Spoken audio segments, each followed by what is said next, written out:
Union পরিষদের কার্যালয়ে শুধু গরু বাঁধে, ওখানে পিয়ন যায়, ঝাড়ফুঁক করে, তারপরে চলে আসে, কোনো সেবা নাই।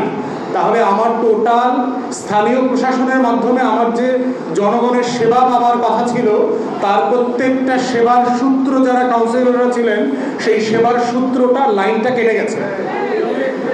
দ্বিতীয় সমস্যা হচ্ছে যে আপনি যখন কোনো জিনিস বাতিল করবেন রাষ্ট্রের জায়গা থেকে, সেটা যত ন্যায্য হোক, বাতিলের পরের রিপ্লেসমেন্টটা কিভাবে হবে সেটা রাষ্ট্রকে বলতে হবে। যেমন এক্সাম্পল দেই যে আমরা সবাই প্লাস্টিকের বিরুদ্ধে মানুষ, কারণ প্লাস্টিক মাটির ক্ষতি করে, পরিবেশের ক্ষতি করে, কিন্তু আপনি কি সেটা 24 ঘন্টার নোটিশে বাতিল করতে পারেন? না। আপনি বলে দিলেন কালকে থেকে প্লাস্টিক বন্ধ, কিভাবে সম্ভব? আমি বাজারে গিয়ে বাজার করব কিভাবে? আমি একজন ব্যবসায়ীকে চিনি যিনি তার আগের সপ্তাহে, উপদেষ্টা বলবার আগের সপ্তাহে 500 কোটি টাকার প্লাস্টিকের র ম্যাটেরিয়ালস এনেছেন বিদেশ থেকে। ওই 500 কোটি টাকা কারো বাপের টাকা না ব্যাংকের টাকা? ব্যাংকের এলসির টাকা কার টাকা? আমার আপনার টাকা না? উপদেষ্টা মহোদয়, অন্তর্বর্তীকালীন সরকার আমাদেরকে টাকা দিবে, ওই টাকা ও যখন সে ডিফল্ট করবে, ঋণ খেলাপি হবে। ওই প্লাস্টিক কোম্পানিগুলোতে বাংলাদেশে লক্ষ লক্ষ মানুষ চাকরি করে না, তার পুনর্বাসন কিভাবে হবে?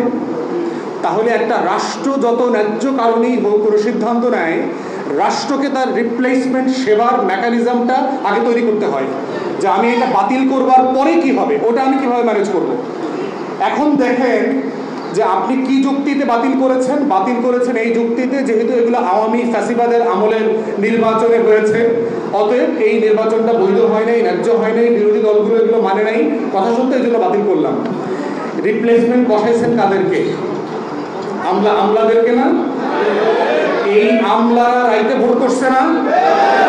এই আমলারা প্রত্যেককে 35 লাখ 40 লাখ টাকা করে, 50 লাখ টাকা করে টাকা ক্যাশ দিচ্ছে না 2018 এই পুলিশ, এই আমলা, এই সেনা কর্মকর্তারা বাটপারি করে হাজার হাজার কোটি টাকা মালয়েশিয়া টরেন্টোতে পাচার করে নাই? যে আমলারা বাটপার, যে আমলারা গত 16 বছর আওয়ামী লীগের দালালি করছে, সেই দালালদেরকে দিয়ে আপনি নির্বাচিত প্রতিনিধিদেরকে রিপ্লেস করলেন। এইটা কোনো রিপ্লেসমেন্ট প্ল্যান হইতে পারে অন্তর্বর্তীকালীন সরকারের? এইটা কি গণঅভ্যুত্থানের স্পিরিট হইতে পারে? তাহলে যে আমলা তার রেগুলার কাজটা 9টা 5টা ডিউটিটা আন্তরিকতার সাথে, সততার সাথে, মেধাযোগ্যতার সাথে করে না, সেই আমলাকে এডিশনাল রেসপন্সিবিলিটি দিয়েছেন মেয়র হিসাবে, কাউন্সিলর হিসাবে, উপজেলা পরিষদ চালানো, জেলা পরিষদ চালানোর। এরা কি ফেরেশতা নাকি? না। আরেকটা কি দাবি করেছে যে এরা প্রচুর ডেভেলপমেন্টের, আপনারা নাকি প্রচুর চুরি করেন, ডেভেলপমেন্ট ওয়ার্ড ঠিকাদারি চুরি করেন। আমলারা কি করে? আমলারা কি ফেরেশতা? আসমান থেকে নাজিল হয়েছে? ওরা চুরি করে না?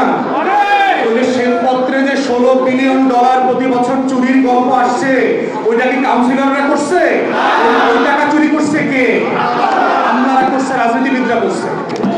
তাহলে যে যে যুক্তিতে অন্তর্বর্তীকালীন সরকার আপনাদের ব্যাপারে সিদ্ধান্তটা নিয়েছে, এটা যৌক্তিক না, ন্যায্য না, ইনসাফ এবং গণ অভ্যুত্থানের স্পিরিটের সাথে যায় না। তাহলে এখন এখানে আমার যারা সহযোদ্ধারা আসছেন, যারা আপনার দাবিটাকে পরবর্তী পর্যায়ে রাষ্ট্রের সাথে নেগোশিয়েট করবেন, তাদের কাছে এখন আপনার কষ্টের দাবিটা কি? আমাদের দাবি হচ্ছে, আমি বলে দিচ্ছি, আমি আপনাদের সব দাবি বলবো। আমাদের যেটা করণীয় সেটা হচ্ছে একটা ইমিডিয়েট কমিটি করে দিতে হবে, এবং সেটা আমলাদের নিয়ন্ত্রিত উপকমিটি হইলে চলবে না। এই উপকমিটি হইতে হবে যারা গণ অভ্যুত্থানের নেতৃত্ব দিয়েছে, এমন নির্বাচিত অনির্বাচিত আগের সময়ে সব মিলায় অংশীজন দিয়ে 5 জনের একটা কমিটি করতে হবে, উপকমিটি। তারা 1 সপ্তাহের ভিতরে আপনাদের যত অংশীজন আছে, পৌর এবং সিটি, উপজেলা পরিষদ, আরো যে সকল পরিষদ আছে, ওদের সাথে কথা বলবেন। কথা বলে ওনারা একটা তালিকা করতে হবে যে আপনাদের ভিতরে কারা কারা আওয়ামী লীগ, জাতীয় পার্টি, 14 দলের বাটপারির সাথে জড়িত ছিলেন না, প্রথম শর্ত। দ্বিতীয় শর্ত হচ্ছে 24-এর গণ অভ্যুত্থানে যারা অ্যাক্টিভলি রোল প্লে করেছেন, মিছিল মিটিং করেছেন, লড়াই করেছেন, গুলিবিদ্ধ হয়েছেন, আপনার জেলে গিয়েছেন, মিথ্যা মামলার শিকার হয়েছেন। 3, গত 16 বছরের ফ্যাসিবাদ বিরোধী আন্দোলনে কারা কারা বিভিন্ন জায়গায় সক্রিয় ছিলেন, কারা কারা বিভিন্নভাবে নির্যাতিত হয়েছেন, এই ধরনের ক্রাইটেরিয়া সেট করে এবং যাদের বিরুদ্ধে টাকা পয়সা পাচার, লুটপাট, নারী নির্যাতন, তারপরে হচ্ছে দুর্নীতির কোনো অভিযোগ নাই, এইরকম 4-5টা ক্রাইটেরিয়ার উপরে সিলেক্ট করে আপনাদেরকে আবার কাজে পুনর্বহল করা, এইটা হচ্ছে আমাদের দাবি।